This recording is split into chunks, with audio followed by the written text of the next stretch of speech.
السلام علیکم۔ Novel Naml by نمرہ احمد کی یہ ایپیسوڈ نمبر 50 ہے۔ زہر کے پیالے کا گھونٹ گھونٹ پی لینا، آگ میں اتر جانا، سر کو آسمان رکھنا۔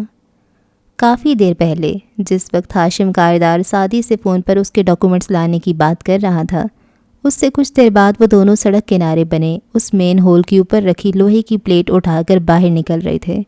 سونی کا ٹیب اس سروس باتھ روم تک جاتے ہوئے راستے میں ایک سیاہ بچی کے بیگ پیک میں گرا کر آگے بڑھ گیا تھا۔ اندھیر سڑک پہ وہ تیزی سے باہر نکلے اور لوہے کی پلیٹ برابر کر کے اسی طرح آگے بڑھتے گئے۔ سڑک قریباً سنسان تھی۔ عموماً وہ پر رونق ہوتی تھی، مگر چونکہ یہ پراہرا کا روٹ نہیں تھا سو سارے لوگ گویا یہاں سے سمٹ کر ادھر جا چکے تھے۔ جو پھر رہے تھے انہوں نے بیگ پیک اور ٹارچز پکڑے۔ دو آدمیوں کو مین ہول سے نکلتے دیکھ کر ان کو صفائی یا پلمبنگ کا عملہ خیال کیا اور نظر انداز کیا۔ ان کو 30 منٹ لگیں گے کم از کم اس مین ہول کا معلوم ہونے میں، خاور نے تیز تیز چلتے گھڑی دیکھتے ہوئے کہا۔ سعدی خاموشی سے چلتا رہا۔ وہ اتنے دنوں، ہفتوں، مہینوں بعد تازہ ہوا میں آیا تھا۔ سر اٹھا کر پورے چاند کو دیکھا جو سیاہ آسمان پہ دمک رہا تھا۔ پویا، ماہ کامل، اور اس کی چاندنی میں نیچے بہتے پراہرا کے موسیقی اور شور یہاں تک سنائی دے رہا تھا۔ ایک موڑ مڑ کر خاور نے لبوں میں انگلی ڈال کر سیٹی بجائی 3 دفعہ۔ فوراً سے ایک ٹک ٹک سری لنکن رکشہ تیزی سے چلتا ان کے قریب آ رکا۔ وہ دونوں جلدی سے اس میں بیٹھے اور ٹک ٹک سڑک پہ گویا اڑتا ہوا دور چلا گیا۔ اور یقیناً یہ ٹک ٹک ڈرائیور بھی تمہارا جاننے والا ہوگا؟ سعدی نے تیز ہوا کے شور میں اونچی آواز سے ساتھ بیٹھے خاور سے پوچھا۔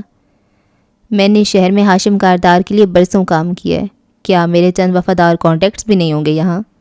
وہ بگڑ کر بولا تھا۔ سعدی مسکرا کر رہ گیا، مگر وہ جانتا تھا ابھی وہ آزاد نہیں ہے۔ جب تک ہاشم کاردار کے آدمی اس مین ہول تک پہنچے وہ دونوں مفرور قیدی وہاں سے بہت دور جا چکے تھے۔ اب یہ داغ بھی سورج بن کر امبر امبر چمکے گا جس کو ہم نے دامن دل میں اتنی عمر چھپایا ہے۔ ہارون اور آبدار کے جانے کے بعد وہ دونوں میز سے اس ارادے سے اٹھے تھے کہ اب ہوٹل سے باہر نکلیں، مگر باہر جانے کی بجائے لان میں چلے آئے اور قدم خود بخود پول کے قریب اٹھتے گئے۔ ندرت کا فون آیا تو فارس نے کہہ دیا کہ وہ دیر سے واپس آئیں گے۔ تم واپس نہیں جانا چاہتے؟ اس کے ساتھ چلتے ہوئے زمر نے غور سے اس کے چہرے کو دیکھا۔ وہ پینٹ کی جیبوں میں ہاتھ ڈالے سر جھکائے قدم اٹھا رہا تھا، کسی سوچ میں گم تھا۔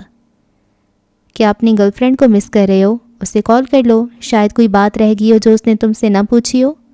ہمدردی سے مشورہ دیا۔ فارس نے سنہری آنکھیں اٹھا کر اسے دیکھا اور ذرا سا مسکرایا۔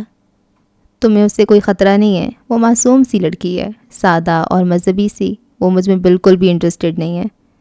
پول کے کنارے وہ دونوں آمنے سامنے آ کھڑے ہوئے تھے۔ اوپر تاریک رات میں چمکتا پورا چاند پول کے نیلے پانی پہ جھلملا رہا تھا اور پانیوں کی روشنی زمر کے چہرے پر پڑ رہی تھی جو سنجیدہ ہو گیا تھا۔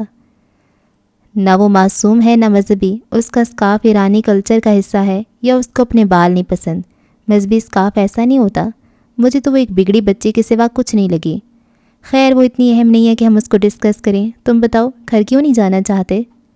سینے پہ بازو لپیٹے وہ پوچھ رہی تھی۔ گھنگریالے بھورے بال سمیٹ کر چہرے کے بائیں طرف ڈال رکھے تھے اور بھورے لائنر سے مزین آنکھیں سکیڑ کر اس پر جما رکھی تھیں۔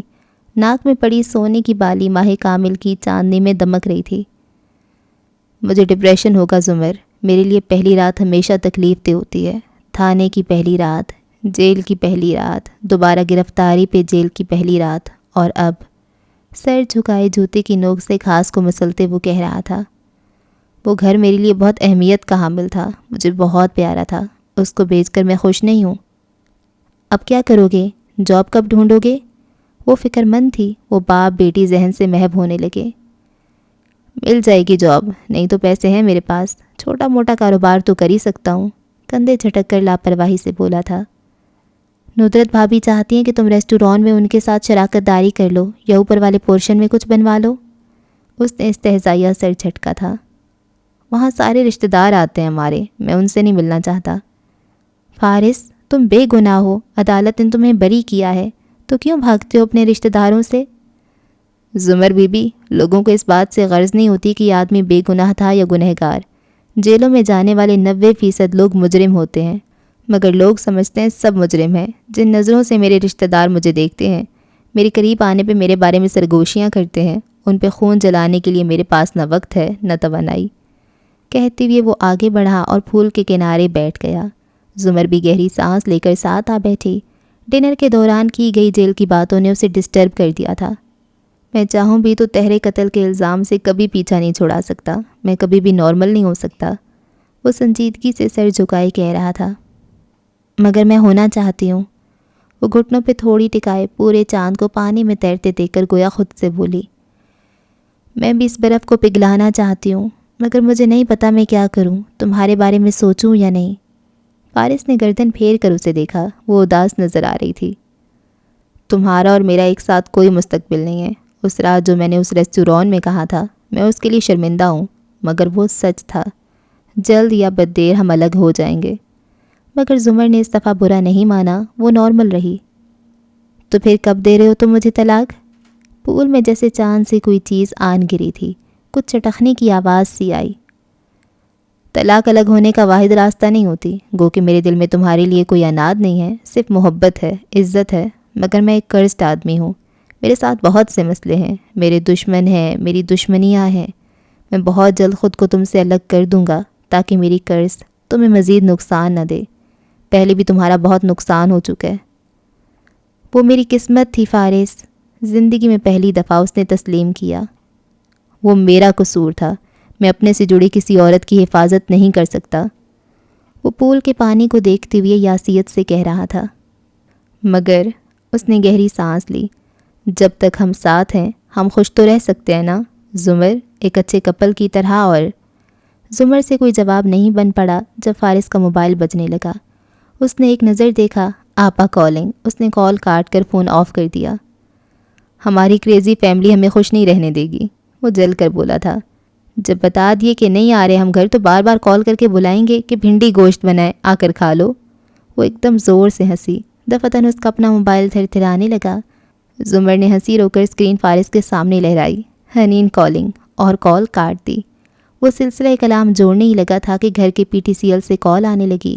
اسے یاد تھا کہ نئے گھر میں صبح حنا نے فون کی تار وغیرہ جوڑ دی تھی. وہ پھر سے کال کاٹ کر فارس کی طرف متوجہ ہوئی. تم کیا کہہ رہے تھے؟ انجان بن کر پوچھا. بازو گھٹنوں کے گرد لپیٹ کر وہ بیٹھی تھی اور سیل ابھی تک ہاتھ میں تھا. یہی کہ کل کی کل دیکھیں گے. کیا پتہ ہم کبھی الگ نہ ہوں. کیا پتہ سب ٹھیک ہو جائے. تو پھر بیٹھے بیٹھے وہ اس کی طرف گھوما اور نرمی سے مسکرا کر اس کا چہرہ دیکھا. زمر یوسف خان، کیا تم فارس غازی کی بیوی کی حیثیت سے ایک نارمل زندگی گزارنا چاہو گی؟ زمر نے بے اختیار امڑ کر آتی مسکراہٹ دبائی. پہلے مجھے آپ کہو. فارس نے سر کو اس بات میں خم دیا اور ذرا سا کھنکارا. زمر یوسف خان. اس کی آنکھوں میں دیکھ کر آہستہ آہستہ سے دہرایا. کیا تم فارس غازی کی بیوی کی حیثیت سے نارمل زندگی گزارنا چاہو گی؟ اور فارس غازی کو کون کسی بات کے لیے مجبور کر سکتا تھا؟ ہاں، صرف وہی مجبور کر دیتا تھا. زمر نے گہری سانس اندر کو کھینچی. نمبر 1، میں تمہاری ریسٹوران والی کوئی بات نہیں بھولی. نمبر 2، میں تمہاری 14 نکات سن چکا ہوں. اب تم. فون ایک دفعہ پھر زوں زوں کرنے لگا. غیر شناسا نمبر تھا. فارس کے ابرو تنے. مجھے سننے دو، کوئی ضروری کال نہ ہو. اس نے موبائل کان سے لگایا. ہیلو. فارس غور سے اس کے تاثرات دیکھنے لگا. کون؟ حسینہ؟ اچھا یہ تمہارا نمبر ہے. اور اس سے زیادہ فارس غازی سے برداشت کرنا مشکل تھا. فون زمر کے کان سے نوچا اور اپنے کان سے لگایا. حسینہ، تم اسی وقت اپنی نوکری سے فارغ ہو. سامان سمیٹو اور اپنی شکل گم کرو. میرے واپس آنے تک اگر تم مجھے نظر آ گئیں تو اچھا نہیں ہوگا. خصیلے اور اکھڑ لہجے میں ڈپٹ کر اس نے فون بند کیا. سائلنٹ کر رہا ہوں. میں چاہتا ہوں اس وقت تم صرف مجھے سنو. موبائل اس نے اپنی جیب میں ڈال لیا.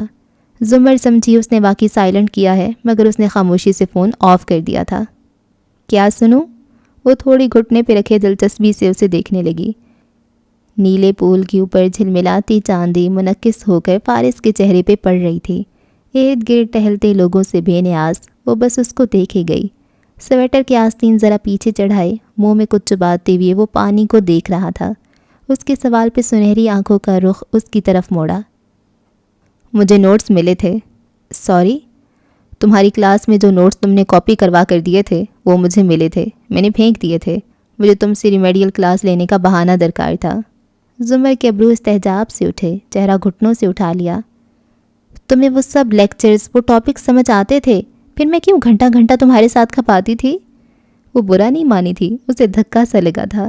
اس نے فارس قاضی کو کبھی ذہین نہیں سمجھا تھا اور اس کی بڑی وجہ وہ ٹیوشن تھی جو وہ اسے دیتی تھی۔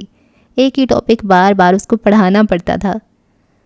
مجھے ہر چیز سمجھ آتی تھی زمر بی بی، صرف آپ نہیں سمجھتی تھیں۔ اب کہ وہ مسکرایا تھا، وہ خفا سی چپ ہو رہی۔ اور وہ لڑکا جمشید جس کو آپ میرے ساتھ ٹاپک سمجھانے لے آئی تھی لائبریری، بہت برا لگا مجھے۔ اس کا سیل فون میں نے غائب کیا تھا اور اس کو ڈھونڈنے وہ بیچارہ اٹھ کر گیا تھا، مگر آپ سمجھیں وہ لاپرواہ ہے، اس لیے دوبارہ آپ نے اس کو نہیں پڑھایا۔ تم ہمیشہ سے ایک 2 نمبر انسان تھے۔ اور وہ بندہ جو آپ کو ہریس کر رہا تھا اور آپ میرے پاس آئی تھیں، وہ محظوظ سا اسے بتا رہا تھا، اور میں نے آپ سے وعدہ کیا تھا کہ اس سے بات کروں گا۔ جانتی ہیں میں نے کیا کیا؟ جانتی ہوں۔ سابقہ ڈسٹرکٹ پروسیکیوٹر نے چہرہ جھکا کر اس کی آنکھوں میں دیکھ کر کہا۔ فارس بالکل ٹھہر گیا۔ تم اسے اپنے کسی ٹارچر سیل لے کر گئے اور اسے مارا پیٹا ہے نا؟ وہ لمحے بھر کے لیے لاجواب ہوا۔ اس نے آپ سے کچھ کہا تھا بعد میں؟ فارس، تمہارے پاس کیوں آئی تھی میں؟ اگر اسے صرف بات کرنی ہوتی تو میں خود کر لیتی۔ مجھ سے بہتر مینوپولیٹو ٹاک کون کر سکتا ہے بھلا؟ تم نے اس لیے کہا کیونکہ تمہاری جاب اور تمہاری شہرت کہتی تھی کہ تم اس کی طبیعت اس طریقے سے ٹھیک کر لو گے جس طریقے سے میں کروانا چاہتی ہوں۔ میں چاہتی تھی کہ تم اس کو مارو، وہ باتوں کا بھوت نہیں تھا۔ اور ابرو اٹھا کر فاتحانہ تائید چاہی۔ وہ چند ثانیے کو چپ رہا، پھر سر جھٹکا۔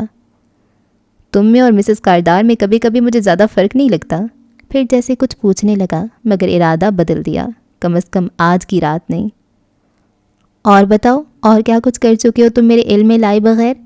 مسکرا کر پوچھا۔ فارس نے گھڑی پہ وقت دیکھا۔ پہلے چل کر کھانا کھاتے ہیں، ہارون عبید کا حرام کا مال تھوڑا بہت زہر مار کیا تھا، اور اٹھ کھڑا ہوا۔ ویسے بھی ہمارے پاس ابھی بہت وقت ہے، کم از کم آج کی رات ہم واپس نہیں جا رہے، یہیں رہتے ہیں۔ اتنے مہنگے ہوٹل میں؟ اس نے گردن اٹھا کر استحجاب سے اسے دیکھا۔ روز روز تھوڑا ہی کرتا ہوں آپ پہ اتنا خرچہ۔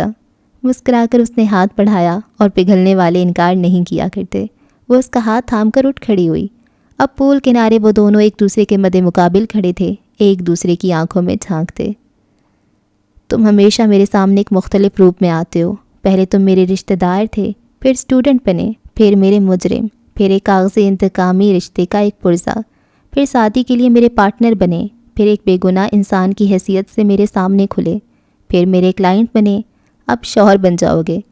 پتہ نہیں پھر کس روپ میں سامنے آؤ گے۔ کیا ابھی بھی کچھ ایسا ہے جو میں نہیں جانتی تمہارے بارے میں؟ ہاں، یہی کہ تمہارے کلائنٹ کا تمہاری فیس ادا کرنے کا کوئی ارادہ نہیں ہے۔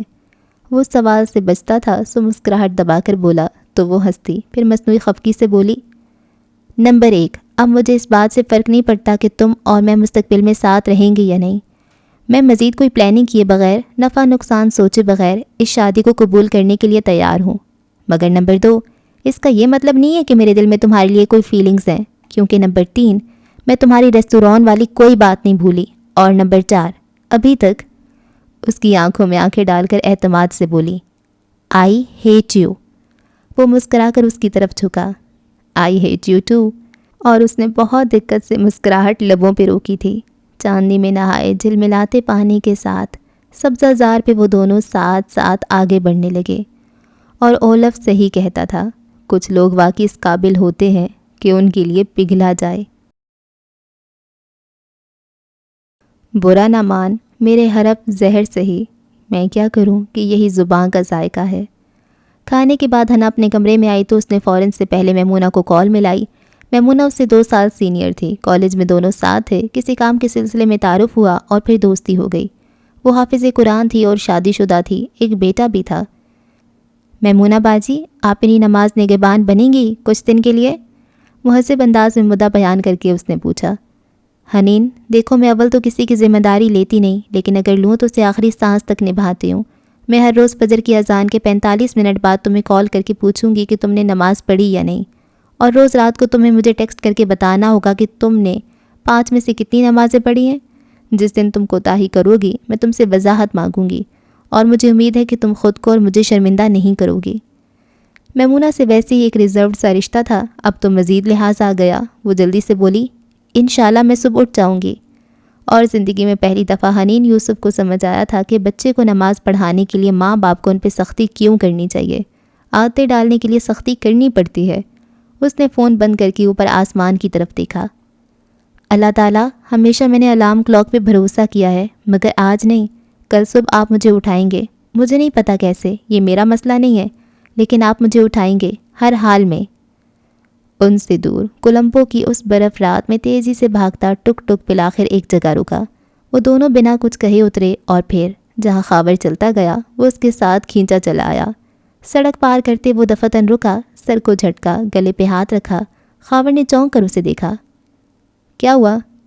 یوں ہی منہ کا ذائقہ عجیب سا ہو رہا ہے، شاید گلا خراب ہے۔ الجھن سے سر جھٹکتا وہ آگے بڑھ گیا۔ سڑک کے کنارے سے انہوں نے ایک اور ٹک ٹک روکا اور یوں تقریباً 3 سواریاں بدل کر وہ دونوں اس اپارٹمنٹ بلڈنگ کے سامنے رکے۔ اندر سیڑھیاں چڑھتے سعدی نے پوچھا تھا، تو اس عمارت میں ہے تمہارا خفیہ فلیٹ جس کے بارے میں کاردارز نہیں جانتے؟ میرے پاس ایسی کئی خفیہ جگہیں ہیں، وہ ماتھے پہ بل لیے کھردرے لہجے میں بتاتا زینے چڑھتا گیا۔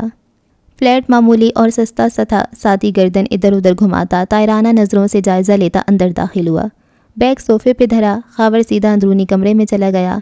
ساتھی چوکھٹ پہ آیا تو دیکھا خاور کارپیٹ ہٹا کر نیچے زمین پہ جھکا ہوا تھا اور فرش کے اندر بنے ٹریپ ڈور سے ایک باکس نکال رہا تھا۔ ساتھی آگے آیا۔ وہ ایک دھاتی باکس تھا، ایسے باکس کو گو باکس کہتے ہیں۔ اس میں خاور کے نام کے 3 پاسپورٹ تھے، پستول تھا اور رقم کی گڈیاں تھیں۔ ایمرجنسی میں بھاگنے وقت کا سارا سامان گو باکس میں موجود تھا۔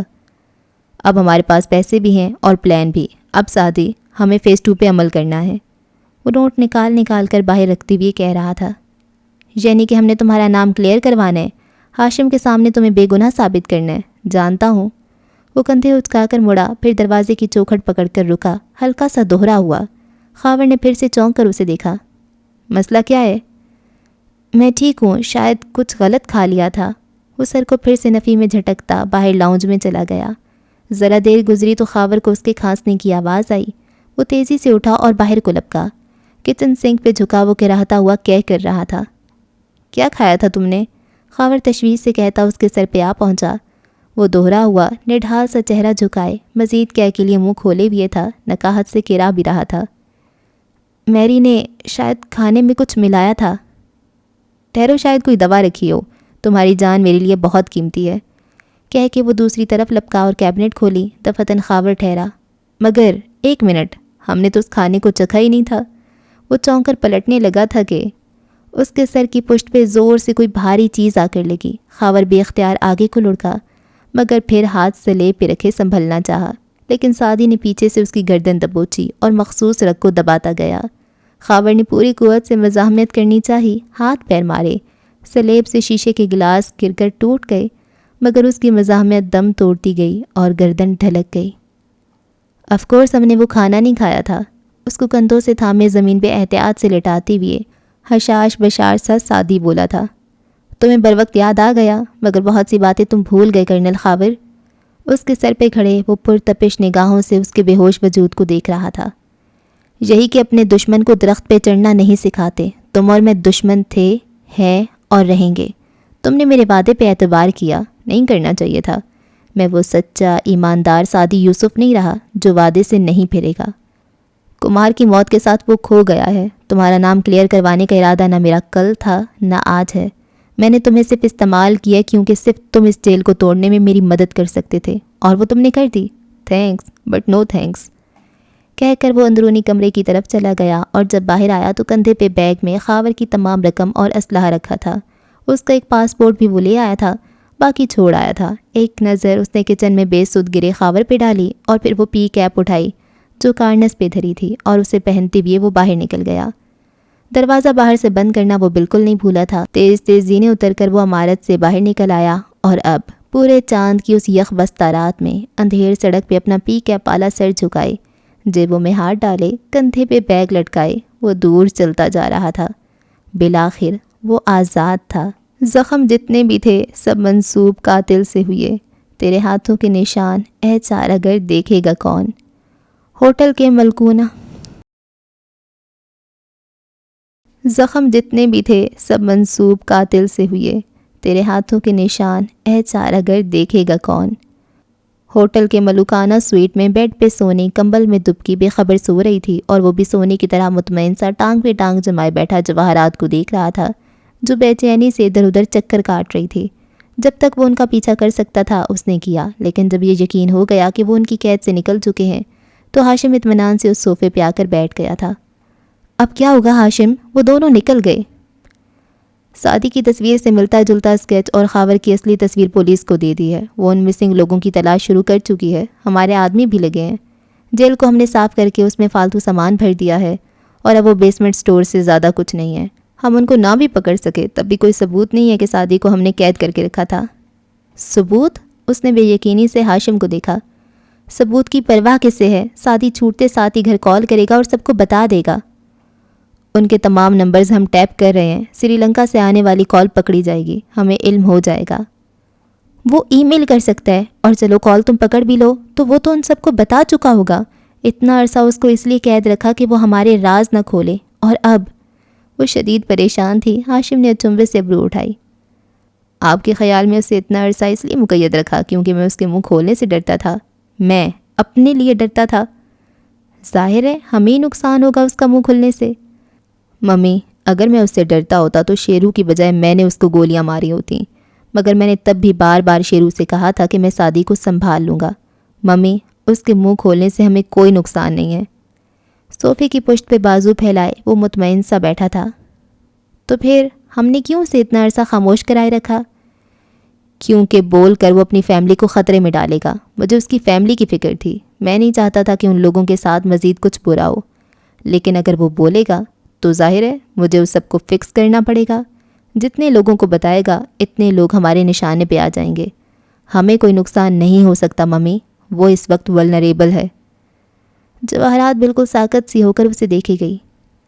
ایک قاتل ہونے کی حیثیت سے تمہیں یہ ڈر نہیں ہے کہ اگر وہ تمہارے قتل کے راز کھول دے تو تم دنیا میں منہ دکھانے کے قابل نہیں رہو گے؟ اس کی آواز میں اس کا اپنا اندرونی ڈر غالب تھا۔ ممی، اس نے حیرت بھری مسکراہٹ سے ماں کو دیکھا۔ وہ مجھ پہ الزام لگائے گا تو کیا دنیا اس پہ یقین کر لے گی؟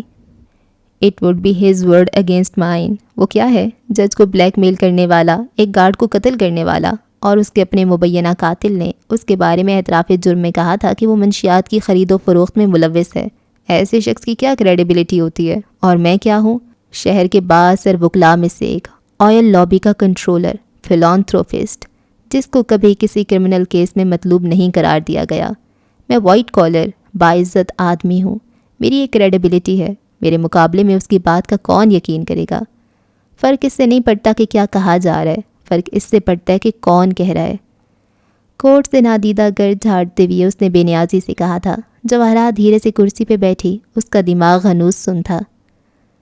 فرق اس سے نہیں پڑتا کہ آپ کے کون سے راز کس کے پاس ہیں، فرق اس سے پڑتا ہے کہ آپ کے محرم راز کی کریڈیبلٹی کیا ہے۔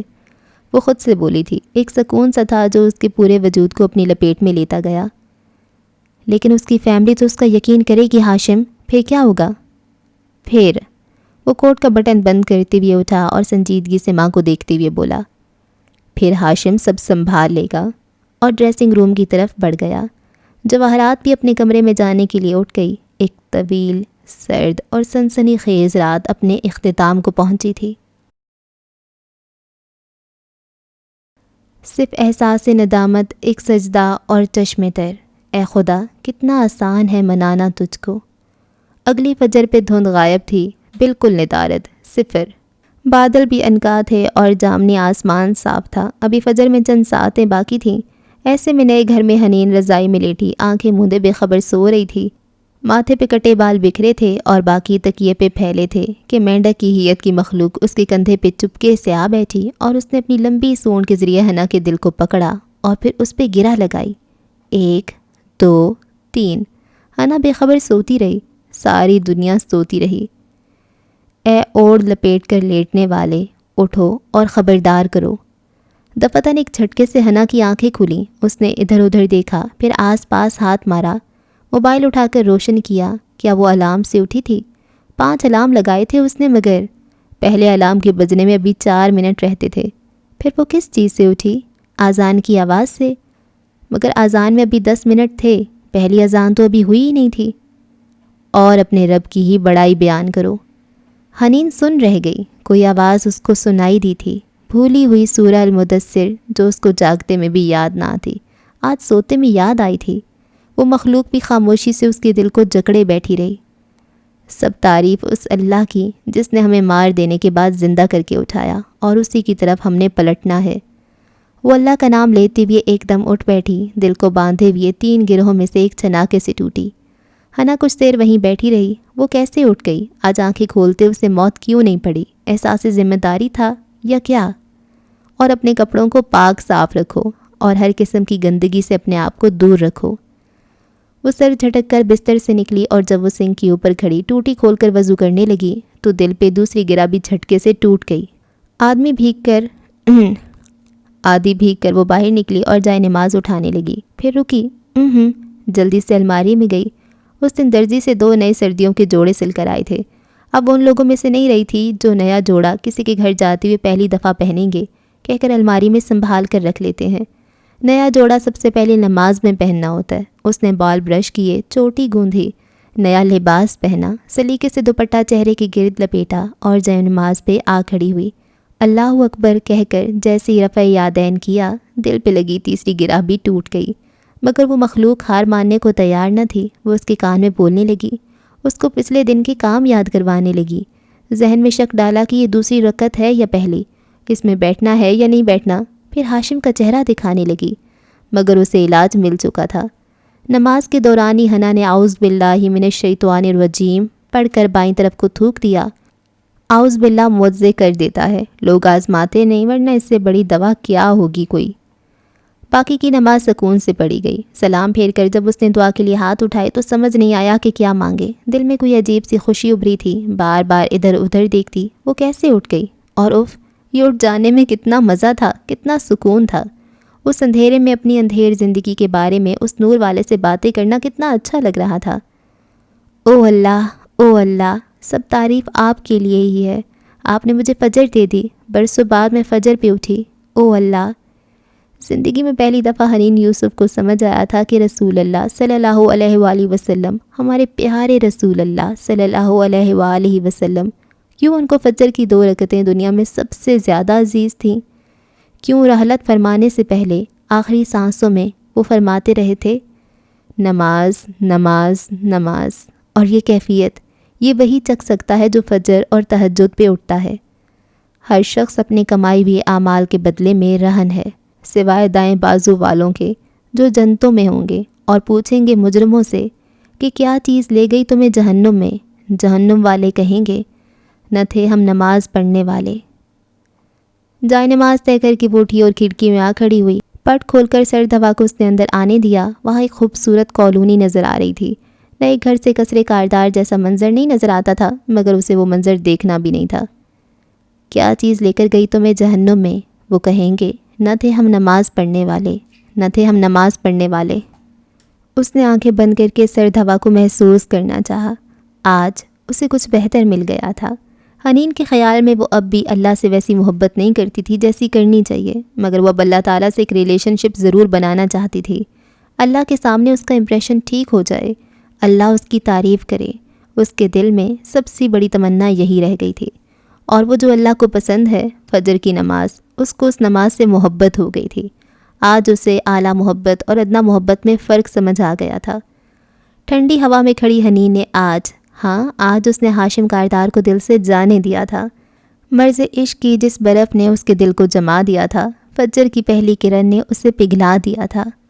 آج حنین یوسف آزاد ہو گئی تھی۔ وہ اپنے دل کی مالک بنی تھی یا نہیں، مگر اس نے اس ساحر کے قبضے سے اپنا دل ضرور چھڑا لیا تھا۔ ماہ کامل ابھی تک جامنی آسمان پہ دمک رہا تھا اور زمین پہ بہتے بڑے بڑے سمندروں کو اپنے اشاروں پہ چلا رہا تھا، اوپر نیچے آگے پیچھے۔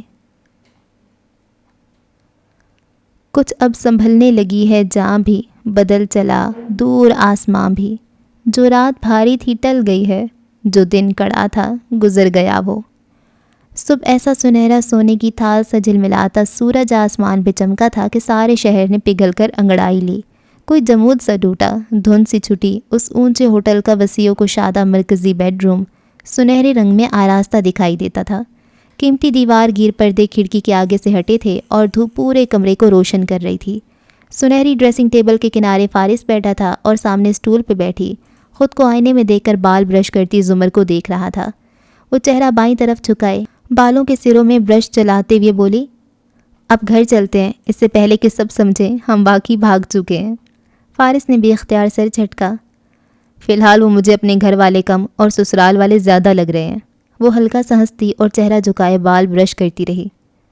پتہ ہے مجھے تمہاری سب سے خوبصورت بات کیا لگتی ہے؟ نہیں پتہ۔ تمہارے بال۔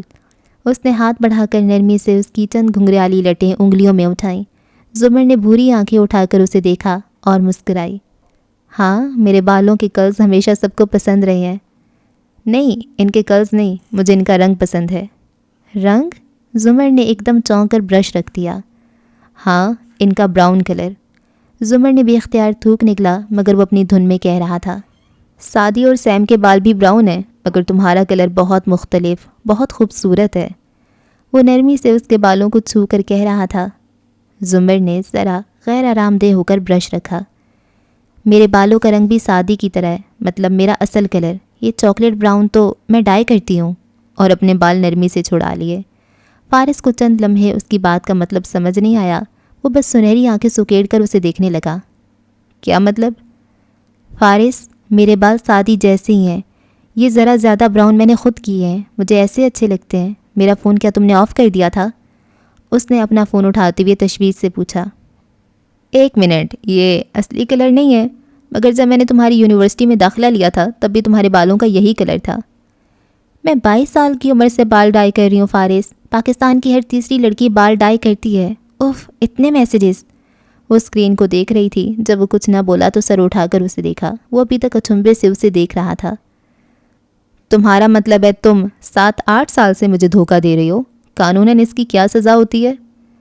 میں نے کوئی دھوکہ نہیں دیا، تم نے پہلے کبھی اس بارے میں بات نہیں کی تو میں کیا بتاتی؟ وہ خفا ہوئی۔ یہ تمہارے کرلز بھی نکلی ہیں پھر؟ وہ مشکوک ہو چکا تھا۔ اوہ فارس، میرا کچھ بھی نکلی نہیں ہے، صرف ذرا سا کلر ہے یہ۔ مگر وہ نفی میں سر ہلاتا اٹھ کھڑا ہوا۔ نہیں زمر بی بی، آپ نے مجھے اتنے سال دھوکے میں رکھا، میں آپ کا ہر ظلم معاف کر سکتا ہوں مگر یہ نہیں، آپ نے میرا دل توڑا ہے۔ کیسے لوٹائیں گی آپ مجھے میرے 8 سال؟ کیونکہ آج مجھے لگ رہا ہے کہ مجھے آپ سے بالکل بھی محبت نہیں رہی۔ وہ نفی میں گردن ہلاتا ابھی تک تعجب سے کہہ رہا تھا۔ زمر نے گردن موڑ کر تندھی سے اسے دیکھا۔ کتنا بولنا آ گیا تمہیں؟ وہ ابھی جواب میں کچھ تیکھا سا کہنے لگا تھا کہ اس کا اپنا موبائل جیب میں تھرتھرانے لگا۔ اس نے نکال کر دیکھا، آبدار۔ اس نے کال کاٹی۔ میں اس معاملے کو اتنی جلدی نہیں ختم کرنے والا، واپس آ کر اس بارے میں بات کرتا ہوں۔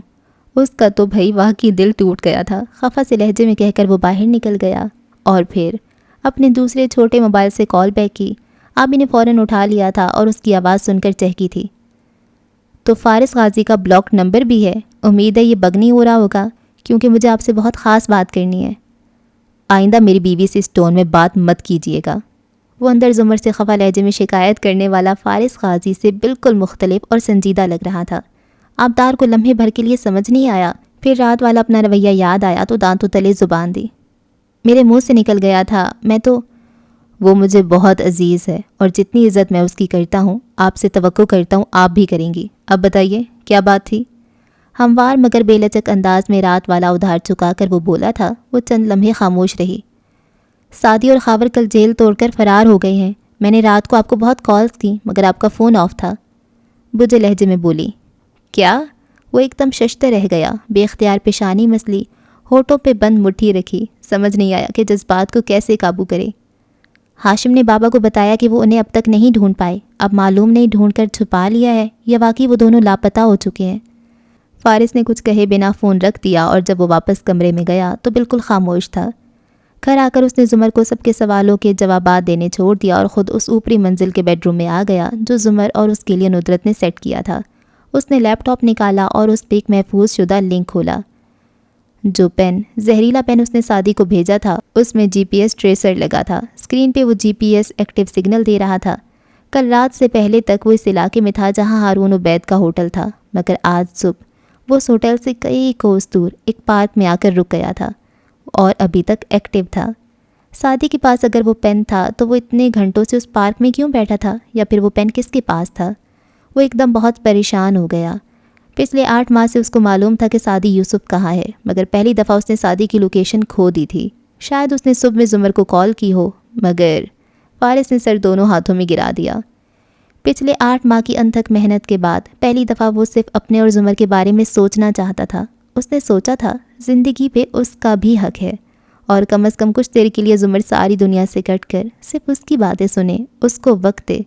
مگر وہ غلط تھا، اس کا زندگی پہ کوئی حق نہیں تھا۔ اس کو صرف اپنا کام کرنا چاہیے تھا، اپنے بھائی اور بیوی کا انتقام لینا تھا اور سعدی یوسف کو واپس اپنے خاندان تک پہنچانا تھا۔ اسے اپنا نہیں سوچنا تھا، وہ تو قرض تھا۔ اسے زمر کا فون نہیں آف کرنا چاہیے تھا۔ اب وہ پھر سے اپنے سنجیدہ اور اسپاٹ خول میں سمٹ آیا تھا اور کمرے میں ادھر ادھر ٹہلتے ایک نمبر ملا رہا تھا۔ ہاں فرمان، ٹھیک ہو؟ اچھا یہ بتاؤ کل شام ہوٹل میں سب خیریت رہی؟ میں نے آپ کو کال کی تھی، نمبر بند تھا۔ خیریت تھی، مگر ہاشم کا کارڈار کل ادھر آیا ہوا تھا۔ وہ اور اس کے آدمی پراہرا کے وقت پاگلوں کی طرح ادھر ادھر بھاگ رہے تھے۔ کچھ معلوم نہیں ہو سکا، مگر وہ کسی کو ڈھونڈ رہے تھے جیسے۔ ٹھیک ہے، آنکھیں کھلی رکھو اور مجھے رپورٹ دیتے رہنا۔ اس نے اسی طرح سے فون بند کیا۔ فرمان تھائی لینڈ میں سیٹل ہونے کا خواہش مند، ایک بری ہو جانے والا اس کا جیل کا ساتھی تھا۔ اس نے اسے سری لنکا میں سیٹل ہونے کی پیشکش کی تھی۔ احمد شفیع سے ہارون عبید تک سفارش کروانا، اپنا نام آئے بغیر اور احمد کو مشکوک کیے بغیر بہت آسان تھا، اور بدلے میں رپورٹ مانگی تھی۔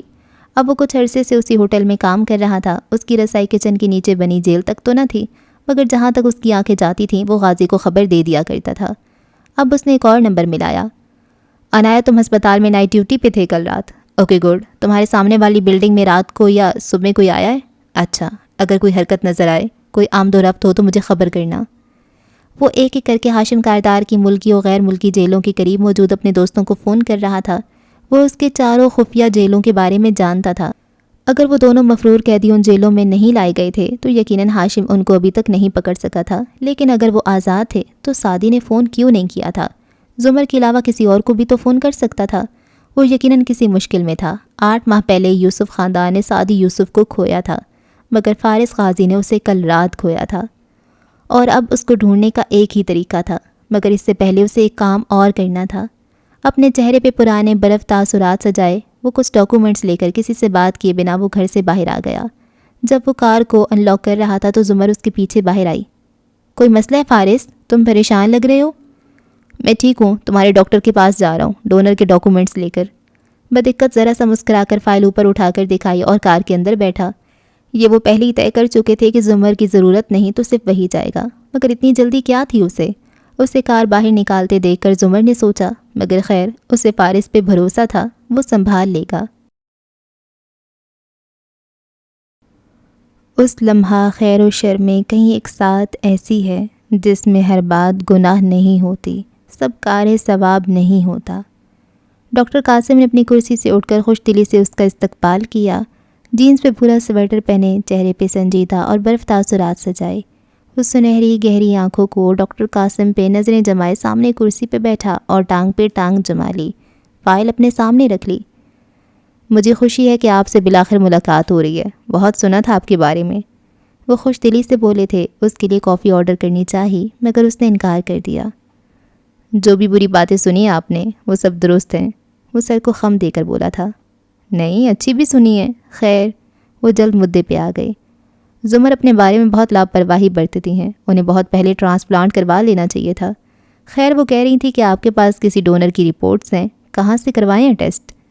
اینک لگاتے انہوں نے رپورٹس کے لیے ہاتھ بڑھایا، مگر فارس نے کاغذ ان کی طرف نہیں بڑھائے۔ میں اپنے تجربات خود کیا کرتا ہوں، کہ آپ کو گرمی نہیں لگ رہی؟ اٹھتے ہوئے وہ تعجب سے بولا اور کھڑکی کھول دی، پھر واپس آ کر بیٹھا۔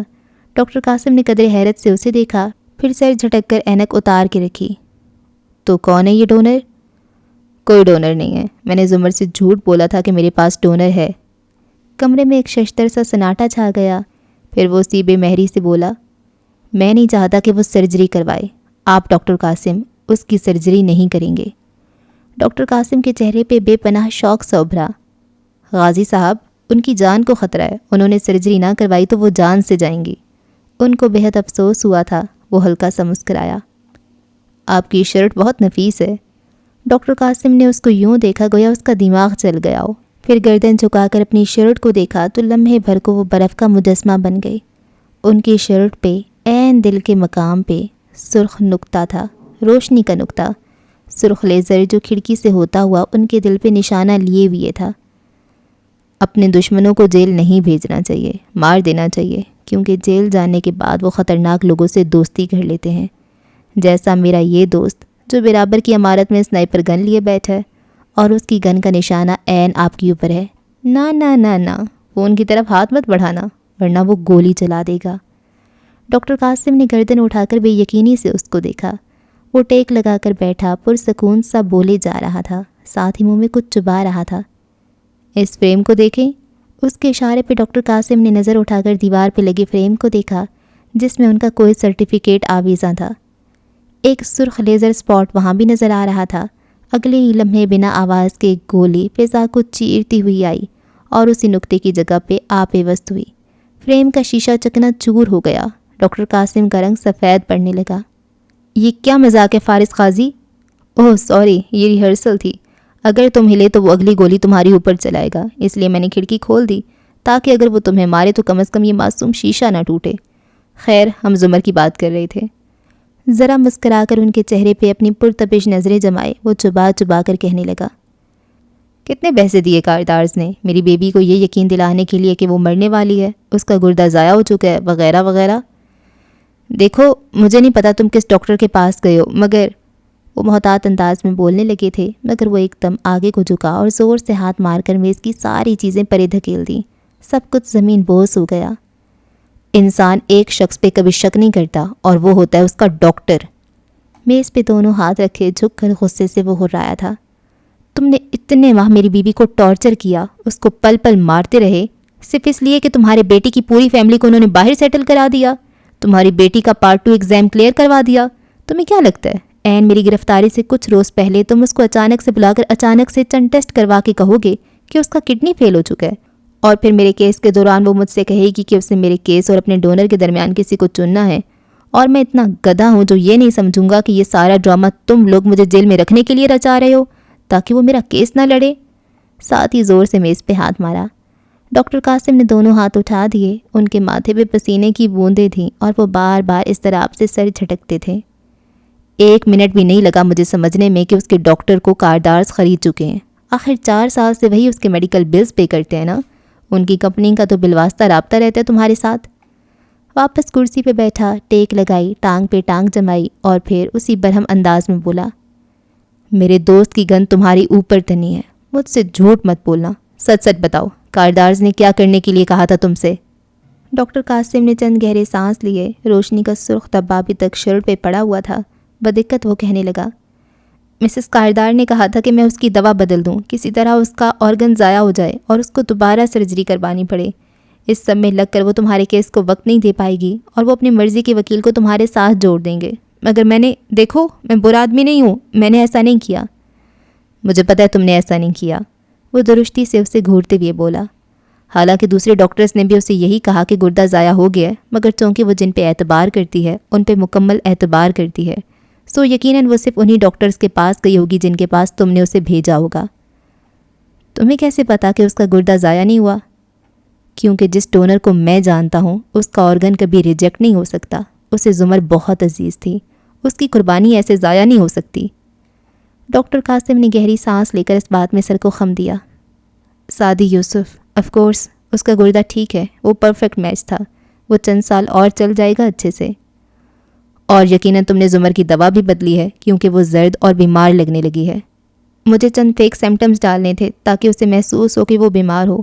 دیکھو مجھے اپنی پیشنٹ بہت عزیز ہے، میں نے بہت دقتوں سے مسز کاردار کو ٹالے رکھا ہے۔ ظاہر ہے تم ایسا نہ کرتے تو تمہیں تمہارے وہ کروڑوں روپے کیسے ملتے؟ تمہیں اپنی نظر میں اچھا بھی تو بننا تھا، اس لیے تم نے زمر کو نقصان نہیں پہنچایا۔ آئی ایم سوری، پلیز اس گن کو میرے اوپر سے ہٹاؤ، میں زمر سے معافی مانگ لوں گا، میں اسے سب سچ بتا دوں گا۔ فارس نے کھڑکی کی طرف رخ کر کے ہاتھ سے اشارہ کیا۔ اگلے ہی لمحے سرخ لیزر لائٹ ڈاکٹر قاسم کی شرٹ سے غائب ہو گئی۔ انہوں نے سکون کا سانس لیا، ٹیشو نکال کر ماتھے پہ آیا پسینہ پہنچا۔ تم زمر کو کچھ نہیں بتاؤ گے، ابھی کچھ عرصہ نہیں، صرف اتنا کہو گے کہ تم کوئی نئی دوا استعمال کرنا چاہتے ہو جس سے شاید اس کا تقریباً ناکارہ گردہ کام کرنے لگے۔ کوئی بھی وجہ گھڑ لینا، تم ان کاموں میں ماہر ہو۔ ڈاکٹر قاسم کو حیرت کا جھٹکا لگا۔ مجھے اسے بتانا ہے، اب میں اسے مزید نہیں چھپا سکتا. میں برا آدمی نہیں ہوں، میں نے ہمیشہ زمر کو نقصان سے بچایا ہے. نہیں، تم اسے کچھ نہیں بتاؤ گے. جس چیز کا میں انتظار کر رہا ہوں اس میں بھی ذرا وقت ہے، تب تک زمر کو نہیں معلوم ہونا چاہیے. فارس غازی، تم مجھے قتل نہیں کرنے والے، بھلے تم مجھے اپنے سنائپر سے کتنا ہی ڈرا لو. وہ بھی تندھی سے کہتے آگے کو جھکے. تم مجھے اب اپنے اشاروں پہ نہیں چلا سکتے. لیزر لائٹ ہٹ چکی تھی اور ان کا کھویا اعتماد بحال ہو رہا تھا. فارس نے اپنے مخصوص انداز میں سر کو خم دیا اور فائل کھولی. ایک کاغذ نکال کر اس کے سامنے رکھا. مجھے تمہیں اپنے اشاروں پہ چلانے کے لیے سنائپر گن کی ضرورت ہے بھی نہیں. یہ دیکھو، یہ پچھلے ماہ کا ریکارڈ ہے. تم نے ایک افغان نوجوان کا علاج کیا تھا جس کا نام ابو فرید حسان تھا. ڈاکٹر قاسم نے اینک لگاتے ہوئے اچھمبے سے اس لسٹ کو دیکھا. ہاں میں نے کیا تھا، وہ روٹین چیک اپ کے لیے آیا تھا. اور یہ تمہاری چند تصاویر ہیں اس مریض کے ساتھ. اس نے ایک پرنٹ آؤٹ نکال کر ڈاکٹر کے سامنے رکھا. وہ ان میں اس مریض کا معائنہ کرتے نظر آ رہے تھے. مریض کا نیم رخ دکھائی دیتا تھا، لمبی داڑھی، سر پہ ٹوپی اور چہرہ ذرا جلا ہوا. ہاتھ پہ بھی جلنے کا نشان تھا. ہاں تو یہ کہ یہ افغان باشندہ اب تک تور خم کا بارڈر کراس کر کے واپس جا چکا ہے، اور اس کا نام ابو فرید نہیں ہے، یہ ایک اداکار ہے. میں نے اس کو یہ حلیہ اپنانے کے لیے کہا تھا تاکہ یہ سائیڈ پوز سے لی گئی تصاویر میں عبدالفرید کی طرح لگے. یہ ہے اصلی فرید.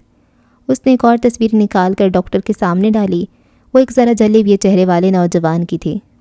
تو پھر یہ ڈاکٹر قاسم کے ابو فرید حسان ایک افغانی باشندہ ہے اور یونیورسٹی حملے میں حکومت کو مطلوب ہے. دہشت گرد ہے. وہ تمہارے پاس کبھی نہیں آیا، لیکن اگر کوئی تمہارے ریکارڈ کی یہ لسٹ دیکھے، فہرست لہرائی، اور یہ تصاویر دیکھے، فوٹو سامنے کیا، تو اسے لگے گا کہ تم نے ایک افغان عسکریت پسند کا علاج کیا ہے. 1 منٹ، میں نے کسی دہشت گرد کا علاج نہیں کیا. ڈاکٹر قاسم کا سر گھومنے لگا. تم یہ ثابت نہیں کر سکتے، کیونکہ اگر میں ایپکس کمیٹی کے کسی رکن یا کسی جرنیل کو یہ تصاویر اور یہ ریکارڈ بھیج دوں تو تم دہشت گردوں کی سہولت کار ثابت ہو جاؤ گے. 2 گھنٹے کے اندر وہ تمہیں گھر سے اٹھائیں گے اور فوجی عدالت میں مقدمہ چلا کر 3 ماہ میں پھانسی چڑھا دیں گے. تم سابق صدر کے BFF تو ہو نہیں کہ تمہیں کوئی رعایت ملے. ہاں تو تم کہہ رہے تھے تم زمر کو حقیقت بتانا چاہتے ہو. ڈاکٹر قاسم نے بے اختیار سر کرسی کی پشت پہ گرا دیا اور بس بے بسی سے اس کو دیکھے گیا. فارس غازی کی سرد نظریں اب بھی ان پہ جمی تھیں. گھڑی کی سوئی ٹک ٹک کرتی گئی. نہ کاردارز کو بتاؤں گا نہ زمر کو. میں وہی کروں گا جو تم کہو گے، لیکن اس سے پہلے میں چاہتا ہوں کہ تم میری بات کا یقین کرو، کیونکہ جب میں کہتا ہوں کہ میں نے زمر کو نقصان نہیں پہنچایا کبھی، تو میں غلط نہیں کہہ رہا. فارس غازی، میں برا آدمی نہیں ہوں. اس کی آنکھوں میں جھانک کر وہ کہہ رہا تھا. شاید. فارس آہستہ سے سیدھا ہو کر بیٹھا، بہت آہستہ سے. ایک دم سے آسمان پہ کوئی تارا ٹوٹا تھا، یا شاید وہ چاند تھا. بہت سے چکر الٹے ہوئے تھے، مدار بدلے تھے. جب وہ کار میں آ کر بیٹھا تو اگنیشن میں چابی گھمانے میں اسے کافی دیر لگی. اس کے ہاتھ کے اوپر سویٹر کی آستین پہ تازہ خون کے چند دھبے لگے تھے. لمحے بھر کے لیے اس نے سوچا کہ زمر کو بتا دے، مگر نہیں، اسے اپنا نہیں سوچنا تھا، ابھی نہیں. نفی میں سر ہلاتے ہوئے اس نے خود کو ٹھنڈا کرنا چاہا، پھر کار چلا دی. سڑک پہ نگاہیں مرکوز کیے، ہر شے کو ذہن سے جھٹکا اور اپنے پرائیویٹ نمبر سے آبدار کو کال ملاتی ہوئی کار سائڈ پہ روکی. ایک دن میں دوسری دفعہ فارس غازی کی کال. مانا کہ میں بہت اچھی ہوں اور کیوٹ بھی، مگر آپ کے پاس پرائیویٹ جیٹ ہے نا؟ وہ چونکی تھی. ہمارے پاس 2 پرائیویٹ جیٹس ہیں، مگر کیوں؟ گڈ، میرے پاس بلو پاسپورٹ ہے اور آپ کے پاس پرائیویٹ جیٹ. ایک سوال پوچھوں آپ سے؟ وہ ذرا ٹھہر کر بولا. آپ میرے ساتھ کولمبو چلیں گی؟ اور آبدار عبید کا سارا وجود لمحے میں برف کا ہوا اور لمحے میں پگھل گیا. زندگی اسے اتنا خوبصورت سرپرائز دے گی اس نے سوچا بھی نہ تھا. اوکے جی، اس ایپیسوڈ کو یہاں پہ ختم کرتے ہیں. اور آبدار کیا کر رہی ہے یار، اللہ کی بندی، وہ میرڈ ہے، کیا کر رہی ہو؟ ایسے نہیں کرنا ہوتا. نہ کرو، دل ٹوٹ جائے گا. پھر ہر کوئی حنین کی طرح اتنا لمبا جرنی نہیں لے سکتا، غزے بسر اور وہ سارا کچھ مشکل ہو جاتا ہے نا. نہ کرو. اور تم بھی کس کی بات مان رہی ہو؟ جواہرات کی، کہ وہ ڈائیورس کر لے رہے ہیں. ایسا کچھ نہیں کر رہے، وہ تو ابھی تو نئے کپل بنے. نارمل. اچھا، تو زمر اور فارس ٹھیک ہو گیا اور زمر کے گردے کو کچھ بھی نہیں ہوا. واو. تو وہ جواہرات کا ہی ڈرامہ تھا. اچھا صحیح ہو گیا. اور فارس کو کیا ہوا؟ یہاں پر یہ کیا تھا کہ کچھ مدار بدلے اور اس کی سویٹر کی آستین پہ تازہ خون کے چند دھبے لگے تھے. کیا ہو گیا؟ کیوں آستین پہ دھبے لگتے ہیں جب ناک سے خون آتا ہے؟ اب اس کو کیا ہو گیا یار، کچھ نارمل ہونے لگا ہوتا ہے پھر کچھ ہو جاتا ہے، ایسا نہیں ہونا تھا نا. کیوں؟ اللہ نہ کرے اس کو کوئی بیماری لگی ہو. وہ اپنے بارے میں سوچ رہا ہے تو اس میں کیا بری بات ہے، دونوں کام بھی تو ساتھ ساتھ ہو سکتے تھے نا. اور سعدی یوسف آزاد ہے، خاور سے بھی آزاد ہو گیا ہے، یہ اچھی چیز ہے. لیکن اس کو سری لنکا میں وہ کیا کرے گا؟